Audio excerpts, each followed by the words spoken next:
오늘 이 본문의 말씀은요, 예수님께서 이 거라사인 지방에 가셨을 때 군대 귀신 들린 자를 만나고 그를 치료하면서 그를 낫게 하시면서 일어나게 된 일들이 기록되어 있는 것이 바로 이 본문의 말씀입니다.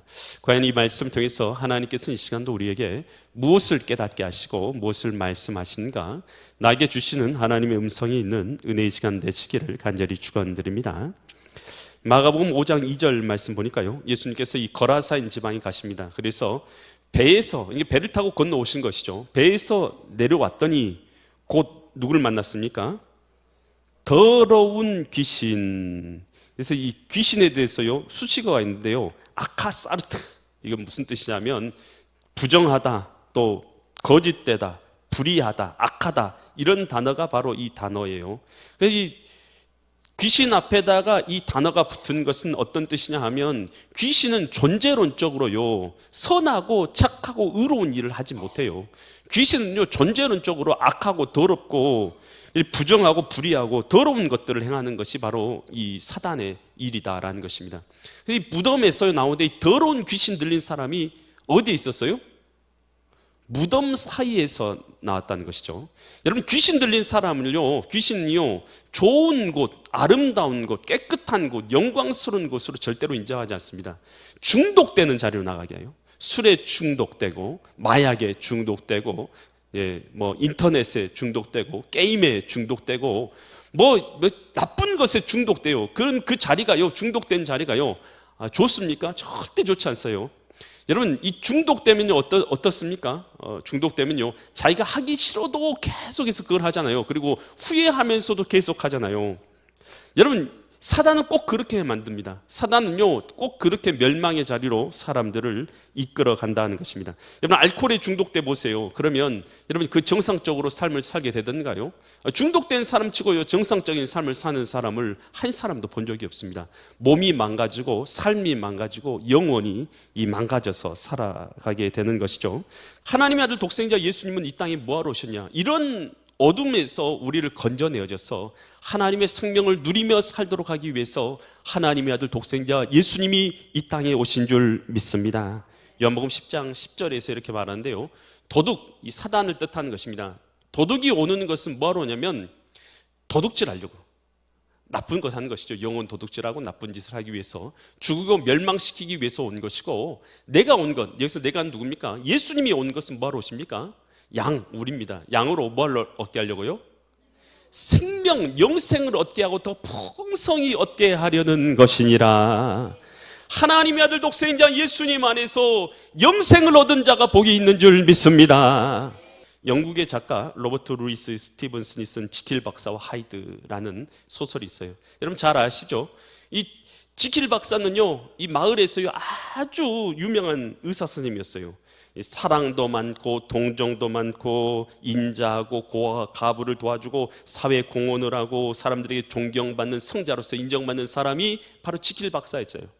그런데요, 그 동네에서는요, 그 마을에서는요, 하이드라는 악한 범죄자가 있었어요. 그래서요, 밤마다 사람들 어떻게 합니까? 나타났어요. 살인, 강도, 강간, 방화, 그것으로 인해서 그 마을 사람들이 두려움 가운데 살고 있게 만드는 것이 이 하이드였어요. 사람들이 어떻게 하이드를 잡아야 되겠다, 그래야지 우리가 살 수 있다 해서요, 하루는 사람들이 모여서 어떻게든 잡으려고 하다가 보안관의 총소리가 빵 들리죠. 그리고 나서 결국은 이 하이드라는 자가 잡혔어요. 온 마을 사람들이요, 다 궁금해하면서요 모여들었어요. 도대체 이 하이드라는 놈이 누군지, 어떻게 생겼는지 궁금해가지고, 그 악한 놈이 어떻게 생겼는지 궁금해서요, 그 얼굴을 보니까 누구였어요? 지킬 박사였던 것이에요. 낮에는 지킬 박사로 살아가다 밤에는 하이드로 살았던 것이에요. 여러분, 이 작가 스티븐슨이 이 소설을 통해서 인간의 이중적인 실존에 대해서 말하고자 해서 이 소설을 쓴 것이죠. 여러분, 우리 사람들은 다 마찬가지예요. 누구의 음성을 따라서 살아가느냐에 따라서 하이드 같은 악한 범죄자가 될 수도 있는 것이고, 어떤 음성을 따라서 사냐에 따라서 지킬 박사처럼요, 선한 삶을 살아갈 수도 있는 것이에요. 여러분, 오늘 우리 마음 가운데요, 하나님의 영, 성령의 음성을 따라서 살아가면 우리는 하나님의 자녀로서의 삶을 살아가게 될 줄 믿습니다. 그러나요, 악한 사단이 우리에게 속삭이는 말에 따라서 살아가면 오늘 우리는요, 하이드로서 이 땅을 살아가게 될 수밖에 없다라는 것입니다. 귀신이 하는 역할은 무엇이냐? 여러분, 한 귀신 들린 아버지가 귀신 들린 자녀를 데리고 와서 이렇게 말해요. 마가복음 9장 22절에서 이렇게 말해요. 귀신이 그를 죽이려고 어떻게 했다고요? 불과 물에 자주 뭐 했다고요? 던졌다. 던졌다라고 나오지만 다른 성경 구절에서는 불과 물에 자기가 스스로 자살하기 위해서 시도했다 이렇게 나와요. 여러분, 우리가 생각할 때 이 자살 시도라는 것은요, 그것은 내가 시도하는 것이라고 생각하는데요, 많은 사람이 오해하고 착각하는 것이요, 사람의 감정을 극한 대로 몰아가서 결국은요 잘못된 걸 선택하게 만드는 것은요 성령의 역사가 결코 아니다라는 걸 우리는 잊지 않아야 되는 것이에요. 성령의 역사는요 죽을 영혼을 살리는 줄 믿습니다. 지옥에 갈 사람도 살려내는 것이 성령의 역사예요. 여러분, 그런데 악한 사단의 역사는요 사람을 죽음의 자리로 몰아갑니다. 극한 우울증에, 극한 좌절감에서 벗어나지 못해서요. 여러분, 한번 생각해 보세요. 생각은요 우리 마음에서 일어나는 거예요. 마음을요 바꾸면 얼마든지 우리는 감사하며 기뻐하며 살아갈 수 있어요. 그런데 오늘 우리 마음 가운데는 성령님이 계신데 그 성령의 음성을 따르면 오늘 우리는요 채널을 바꿀 수 있어요. 우울한 마음에서요 감사의 마음으로, 기쁨의 마음으로, 감격의 마음으로, 은혜의 마음으로 얼마든지 우리는 바꿀 수 있는 줄 믿습니다. 주님이 내 안에 계셔도 우리가 안 바꾸고 우리가 그렇게 안 살아가면 은혜를 못 누려요. 하나님의 은혜를 누려야 할 줄 믿습니다. 그래서 이 귀신 같은 역사는 어떤 역사를 하냐 하면 요한복음 13장 2절 보니까 마귀가 벌써 시몬의 아들 가룟 유다의 마음에 예수를 팔려는 뭘 넣었어요? 생각을 넣어요. 성령께서도 우리 가운데 뭘 주시냐면 생각을 주십니다. 그 성령께서 주시는 생각은요 우리의 삶을 통해서 최고의 영광과 감사를 하나님께 올려드리게 만드는 생각과 마음을 주시는 거예요. 그런데요 사단의 생각도 있어요. 예수 그리스도를 팔려는 생각을 가룟 유다의 마음 가운데 넣었다는 것이죠. 반항하고 거절하고 악을 행하고 거짓되이 살아가고자 하는 마음을 이 가룟 유다의 마음에 넣을 수 있는 것처럼 우리 각자의 마음에도 생각나게 할 수 있어요. 떠오르게 만들 수 있어요. 여러분, 그렇지만요 우리는요 기본적으로 하나님의 자녀들은요 영적인 것을 분별할 수 있는 지혜를 이미 우리 가운데 주신 줄 믿습니다. 떠오른 생각이 다 옳은 생각이 아니잖아요. 떠오른 생각이 다 바른 생각은 결코 아니지 않습니까? 오늘 우리는 영적인 하나님의 은혜 가운데서 바른 삶을 살아갈 수 있도록요 결정할 수 있는 능력과 은혜를요 오늘 이미 우리 마음 가운데 주신 자들이 바로 하나님의 자녀들인 줄 믿으시기 바랍니다. 그래서 성령이 주는 생각이 있고 사단이 주는 생각이 있어요. 그러나 우리는 믿음을 따라서 성령을 따라서 어떤 것이 옳은지를 바르게 선택하며 살아가는 자들, 예수 그리스도가 주인 되신 자라는 뜻이 바로 이런 뜻 아니겠어요? 그래서 요한일서 3장 8절에서 이렇게 말하죠.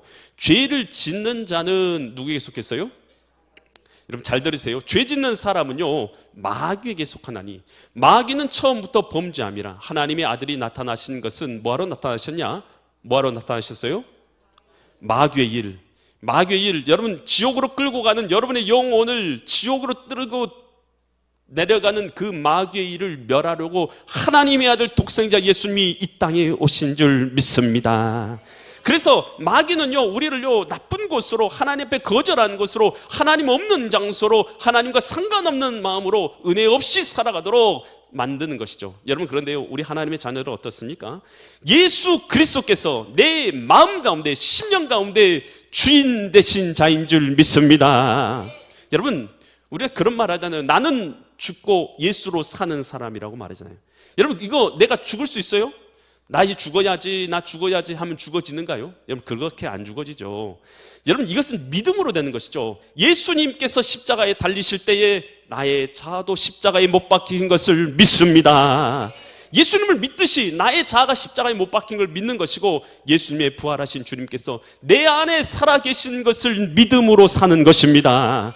그래서 우리는 살라고 해서 사라지는 게 아니에요. 우리는 믿음으로 사니까 빛의 삶을 그냥 살아가는 거예요. 그래서 예수님 믿는 사람이 어둠의 삶을 사는 것이 더 어려운 일이에요, 실제적으로는.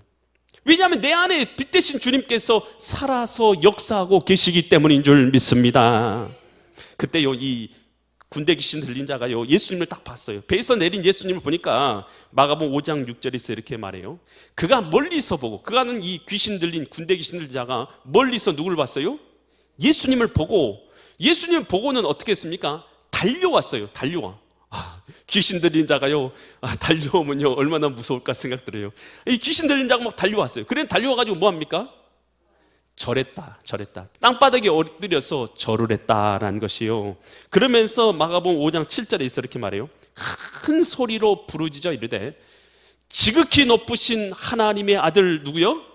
예수요. 여러분 잘 보세요.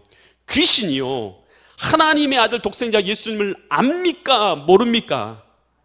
여러분 귀신도 알고 있어요. 여러분 귀신도 알고 지극히 높으신 하나님의 아들이여라고 예수님을 부르고 있지 않습니까? 여러분 영적인 권세들도요 다 알아요. 예수님께서 하나님의 아들이신 것에 대해서요 다 알아요. 그렇지만요 여러분 귀신도 알고 이단들도 예수님에 대해서 압니다. 그러나 그들이요 예수님을 나의 구주로 나의 하나님으로 모셔드립니까? 안 드립니까? 내 마음의 주인은 다른 자죠. 여러분 귀신도 여러분 이단도요 예수님에 대해서 알고요 예수님 안 믿는 사람들 길거리에서 예수님에 대해서 아는 사람들도 있어요. 하지만 내 마음의 주인으로 나의 생명의 구주로 예수 그리스도를 모셔드리진 않아요. 우리 신앙생활이라는 것은 지식이 아닙니다. 지식을 넘어서는 것인 줄 믿습니다. 모든 지식은요, 모든 신앙은요 단계적인 과정이 있어요. 단계적인 지식이 있어야 돼요. 지식 없이 신앙을 가질 수는 없기 때문인 것이죠. 여러분 그런데 신앙을 지식이라고 말하면 그 사람은 아무것도 모르는 거예요. 오늘 우리 신앙은요 지식을 넘어서서 예수 그리스도가 내 마음의 주님으로 살아서 역사하고 있는 상태가 되는 것인 줄 믿습니다. 그래서 내 안에 계신 예수님과 동행하며 살아가는 것이 신앙생활인 것이잖아요. 그래서 그 삶을 누리는 것이 신앙생활의 삶을 누리는 것이고 그것이 믿음의 삶을 살아가는 것이다 라는 것입니다. 야고보서 2장 19절에서 이렇게 말하는데요, 내가 하나님은 한 분이신 줄을 믿느냐? 잘한다. 여러분 하나님이 한 분이신 것 믿는 거, 여러분 그거 아는 거 잘한다는 거예요. 하지만 귀신들도 믿고 떤다. 여러분 우리가요 신앙생활, 여러분 교회 다니면서 지옥 가는 사람들에 대해서 생각해 보신 적 있으십니까? 여러분 교회에 나와서요 여러분 목사님 얼굴도 알고 또 그리고 교회에서 봉사도 할 수 있고 여러 가지 할 수 있어요. 그런데 내 마음 가운데 예수님이 주인 되시지 않고 살아간다면 여러분 그것은 뭐겠어요? 여러분 그것은요 여러분 정말로 어리석은 여러분 문화활동에 불과한 것이에요. 여러분 예수 그리스도께서 내 마음 가운데 주인으로서 살아 계십니까? 이것은요 자기 자신만 알잖아요. 자기 자신만 알잖아요. 여러분 여러분의 마음 가운데 예수님이 생명으로 함께하고 계십니까? 정말로 그러시는지 한번 날마다 내 스스로를 돌아보시기 바랍니다. 예수님이 내 가운데 살아 계셔서 나는 죽고 예수로 살아가는 생명 있는 삶을 내가 살아가는 자인가? 아니면 나는 껍데기는 그럴듯한 크리스찬이지만 나는 생명과는 전혀 상관없는 삶을 살고 있는 것인가? 여러분 죽음의 순간에 이르렀을 때에 여러분 그때요 우리가 분명하게 인지하게 될 것이에요. 과연 나는 생명을 가진 자인가? 아니면 그렇지 않은 자인가? 여러분 신앙생활을요 여러분 하나님 앞에서 깊이 우리가요 생각하면서 신앙생활할 수 있기를 바라요. 여러분 예수 그리스도께서 내 마음의 주인 되시는 삶을 살아가는 것이 신앙생활인 것이지 여러분 그거 없이 살아가는 것은요 모두 다 하나님 앞에서는 아무 무가치한 것이에요. 여러분 예수 그리스도께서 내 마음의 주인 되신 자들만이 하나님의 생명을 누리면서 이 땅을 살아가게 되는 줄 믿습니다. 이 바울은 가말리엘 문화생이었어요. 가말리엘 문화생이라는 것은 여러분 이 서울대학교, 우리나라로 말하면 서울대학교 같은 아주 명문 그 교육 출신이다라는 뜻이에요. 그리고 그는 바리새인 중에 바리새인이었어요. 이 바리새인이라는 것은요 그는 겉으로는요 율법에 따라서요 부족함 없이 인생을 살았다라는 것이에요. 그런 사람이었지만 그는요 세상 학문에서 지위에서 모자랄 것이 없는 삶을 살고 있었던 사람이지만 여러분 그는요 그 모든 걸 가지고 예수님을 박해하는 삶을 살았던 것이죠. 그랬던 그가 다메섹 도상에서 예수님을 만나죠. 그리고 나서 그는 뭐라고 고백합니까? 빌립보서 3장 8절처럼 그의 인생은 바뀌었어요. 뭐라고 고백하면 모든 것을 해로 여긴 것은 내 주 그리스도 예수를 아는 지식이 가장 고상하기 때문이라. 모든 것을, 내 모든 삶, 모든 것을 잃어버리고라는 것은요, 모든 것, 바울에게 있어서 건강이 되었던, 물질이 되었던, 사회적 신분이 되었던, 명예가 되었던, 가족이 되었던, 그가 가지고 있는 모든 것을 다 잃어버린다고 생각하더라도 그 모든 것은 주님 앞에 다 배설물로 여기면 그리스도가 나의 생명인 것을 아는 자가 되었기 때문이다 하는 것입니다. 여러분, 오늘 진짜 신자가 되면요, 어떤 마음이 들게 되냐면, 예수님 한 분만으로 나는 만족합니다, 라는 마음이 들어요. 그런데요, 그러지 않으면요, 예수님 한 분만으로 절대 만족이 안 됩니다. 예수님 말고도 또 다른 것이 계속해서 필요해요. 여러분, 진짜 예수님이 내 마음의 주인 되시면 나는 주님 한 분만으로 만족합니다. 여러분, 오늘 찬양이 푸른 바다 나서니 몸 어디든지 가오리다, 괴로우나 즐거우나 주만 따라가오리니 어느. 여러분, 이 찬양이요, 요즘에 안 불러요. 아무도 그렇게 살고 싶지를 않거든요. 여러분, 푸른 바다 나서니 몸, 여러분 한번 그 말씀대로 살아볼랍니까? 어디든지 주님을 따라서 한번 여러분 어두운 골짜기, 악을 골짜기 한번 가보실랍니까?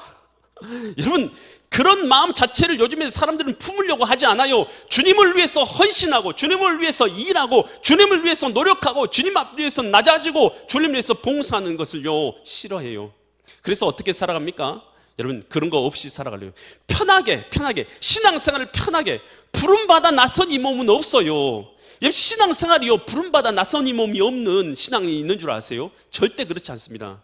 여러분, 하나님께서 내 마음의 주인 되신 이 생명의 삶을 살아가는 것은요, 전혀 그렇게 여러분이 생각하는 것처럼 단순하지가 않아요. 여러분, 예수님이 주인 되시는 삶을 살아가는 것은요, 여러분, 내 삶 가운데서 예수님의 주인 되시는 삶이 나타나는 것을 말하는 것인 줄 믿습니다. 그래서 신앙생활은요, 이런 것이죠. 이 니고데모가요, 주님 앞에 나오죠. 니고데모가 와서 어떻게 하면 영생을 얻을 수 있습니까, 선한 선생님이여? 라고 물어보자 예수님께서 이렇게 말씀하시죠. 요한복음 3장 5절처럼 말씀하세요. 예수께서 대답하시되 진실로 내게 이르노니 사람이 무엇과 뭘로요?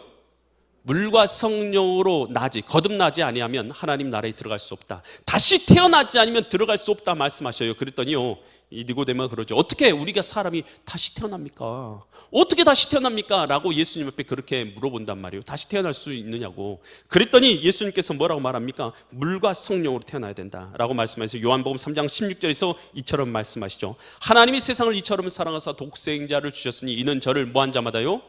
믿는 자라는 것은 예수님을 내 마음의 주인으로 모셔드리는 자들마다 멸망치 않고 뭘 얻을 수 있어요? 영생을 얻게 하려 하심이니라. 여러분, 그래서요, 신자가 된다라는 것은요, 예수님을요 내 마음의 구주로 모셔드리는 자리로 나아가는 것이에요. 그래서 나는 죽고 예수님께서 내 마음의 주인 되신 자가 되는 것, 이것이 바로 신앙 생명이고요, 이것이요 어렵고 힘들고 이런 걸 떠나서요, 이것만이 생명의 길이에요. 그래서 이 길을 따라갈 때만이 생명을 누리고 영생을 누릴 수 있게 되는 줄 믿습니다. 그래서 신앙생활은 고린도후서 10장 5절에서 바울은 이렇게 말하고 있죠. 하나님을 아는 것을 대적하여 높아진 것을 다 뭐하는 것이라고요? 다 무너뜨리는 거예요. 주님 앞에서요, 하나님을 대적해서 높아진 것을 다 무너뜨리고 모든 생각을 다 뭐해서요? 사로잡아가지고 그리스도께 뭐하게 한다고요? 복종하게 하는 것이다. 여러분, 신앙생활은요, 하나님을 앞에서 높아진 것이 있습니까? 여러분, 그것들을요 다 무너뜨려서 하나님께 복종하게 하는 것, 그것이 바로 신앙생활이다라는 것입니다. 그래서 신앙은요, 지식을 넘어서서 예수 그리스도를 내 마음의 구주로 모셔드리는 실제이고 삶인 줄 믿으시기 바랍니다. 예수님께서 여러분의 마음 가운데 살아서 역사하십니까? 그것을 누리며 살아가십니까? 주님 안에서 오늘도 감사하셨고 오늘도 기뻐하셨고 생명 가운데 살고 계십니까? 그렇다면 여러분은 하나님의 자녀로서의 생명을 누리며 살고 있는 것이에요. 그렇지 않다면요, 오늘 그런 삶을 위해서 살아가도록 여러분의 삶을 바꾸어야 할 줄 믿습니다. 마가복음 5장 9절로 13절에서요, 예수님께서 그 군대 계신 자에게 이렇게 말해요. 이에 이르시되 내 이름이 뭐냐? 라고 물어요. 그랬더니 내 이름이 뭐라고요? 군대입니다. 군대, 레기온입니다 라고 말해요. 레기온이라는 것은 로마 이 군대 체계에서 군단을 뜻하는 것이에요. 로마 군단은 약 6천 명으로 당시 구성되어 있었죠. 그래서 나는 레기온입니다 라고 이렇게 답변을 한 것이에요. 그래서 우리가 많습니다. 그러니까 귀신이요, 군대 귀신 들린 자가요, 한 사람 앞에 귀신이 하나만 들어가는 게 아니라요, 레기온이 들어갔다는 것은요, 엄청난 많은 수의 귀신이 그 가운데서 들어서 역사하고 있다라는 상태인 것을 말해주는 것이죠. 10절, 그러면서 자기를 그 지방에서 내보내지 마시를 간구하더니 마침 거기 돼지의 큰 떼가 산 곁에서 먹고 있는지라. 이에 간구하 여리되 우리를 어디로 넣어달라고요? 돼지에게로 보내어서 들어가게 하소서라고 했더니 예수님께서 뭐라 하십니까? 허락하신데 더러운 귀신 들린들이 나와서 돼지들에게로 들어가매 거기 몇 마리가 있었어요? 2,000마리가 되는 떼가 바다를 향해서 비탈로 내리달아서 바다에 다 뭐 있습니까? 몰살했다. 여러분 한번 들어보세요. 생각해 보세요. 귀신 들려가지고 정신 못 차리고 발가벗고 뛰어다니는 사람이 여러분 동네에 한 사람 있다고 해요. 그래서 지나가는 사람들한테 소리 지르고 지나가는 사람들한테 욕하고 그리고 막 그러고 있는 사람이 한 사람 있다고 생각해요. 그리고 여러분 들판에요, 여러분 소떼나 양떼 같은, 그리고 여러분 돼지떼 같은 게 큰 양떼가 있어요. 큰 재산이죠. 그것이 있어요. 여러분 돼지 2,000마리가 귀합니까? 미쳐서 날뛰고 있는 한 사람이 귀합니까? 솔직하게 말해보세요. 여러분의 마음에서 나오는 말 해보시라고요. 돼지떼 한 마리가 돼지 2,000마리가 중요합니까? 아니면 이 귀신 들려가지고 발가벗고 뛰어다니는 이 한 사람이 더 중요합니까?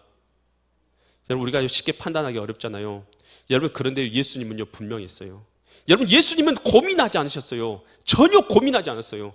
이 귀신 들린 한 사람의 영혼의 값어치가요 돼지떼 2,000마리보다 더 귀하다고 주님께서는 분명하게 판단하신 것이죠. 주님은 고민하지 않습니다. 여러분 우리가 고민할 뿐이에요. 여러분 우리가 재고 우리가 판단하는 것이지 주님은 고민 안 해요. 한 사람의 영혼의 값어치가 얼마나 귀한지 하나님은요 고민하지 않으셨어요. 여러분 우리 주님께서요 우리를 얼마나 사랑하셨는지, 독생자 예수님을 이 땅에 보내주셔서 자기를 십자가에 내어주심으로 말미암아서 우리에게 사랑을 주셔서 우리를 구원하시기 만큼 우리를 사랑하신 분. 여러분 그런데요 그 주님께서 돼지 2,000마리가 아깝겠냐는 것이에요. 여러분 우리가 영혼 구원할 때에 우리가 이것저것 다 재고 이것저것 다 생각하잖아요. 여러분 그런데 우리 주님은 그렇게 생각하신 적이 한 번도 없어요. 하나님께서 저와 여러분을 사랑하시고 구원하시기 위해서 여러분 그 영혼을, 우리 영혼을, 나의 영혼을 값어치를 위해서 주님이 재시던가요? 여러분 나를 구원하시기 위해서 주님께서 그렇게 재고 재셨던가요? 내가 이해할 수 없는 하나님의 사랑을 우리에게 베푸시지 않았습니까? 하나님이 이해할 수 없는 하나님께서 이 땅에 오셔서 나를 위해서 십자가에서 물과 피를 쏟아주셔서 그 피의 대가로 말미암아 예수 그리스도를 믿는 자들마다 죄 사하여 주시고 구원해 주신 그 은혜를 베풀어 주신 것이요, 주님께서요 여러분 가치를 계산해서 하신 것입니까? 예수님의 우리 영혼을 향한 가치는요 사랑의 마음밖에 없는 줄 믿으시기 바랍니다. 여러분 이 마음이요 깨달아지는 사람들만 뭐 할 수 있냐면 나도 다른 사람의 영혼을 바라보면서 영혼 구원을 위해서 살아갈 수가 있게 되는 줄 믿습니다.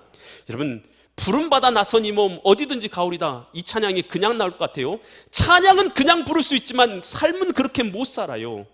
여러분 그 삶을 살 수 있는 것은 어디서 나오냐면 예수님께서 나를 얼마나 사랑하셔서 내게 지극한 사랑을 베풀어 주셨는지를 깨달을 때에, 그렇지 나도 그 사랑을 받은 자로서 부름받아 나선 이 몸 어디든지 가오리다, 괴로우나 즐거우나 주만 따라 가오리니 어느 누가 막으리까,